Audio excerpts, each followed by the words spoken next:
Pixel 9 আমার ব্যবহার করা 5 নাম্বার পিক্সেল ফোন।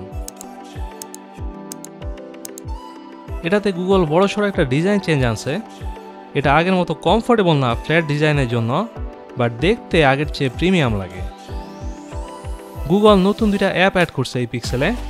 একটা হচ্ছে স্ক্রিনশট অ্যাপ, যেটা সব স্ক্রিনশট একসাথে রাখে, সহজে খোঁজা যায়, সামারি করে দেয়, কোনো ডেট থাকলে ক্যালেন্ডারে ডিরেক্টলি অ্যাড করা যায়, আর যে ওয়েবসাইট থেকে স্ক্রিনশট নেওয়া হয়েছে সেটা পর্যন্ত লিঙ্ক করা থাকে। কুল। নতুন পিক্সেল স্টুডিও অ্যাপ এআই দিয়ে ফটো জেনারেট করতে পারে। টোটাল 13টা স্টাইল আছে। এটা জাস্ট কুল যে কোনো কিছুর স্টিকার বানানোর জন্য। ছবির কোয়ালিটিও ইমপ্রেসিভ। আর পিক্সেলের অসাধারণ ক্যামেরা প্রতি বছরের মতো এবারও ইমপ্রুভ হয়েছে। ছবি আগের চেয়েও শার্প, বিশেষ করে আলট্রা ওয়াইড ক্যামেরায়।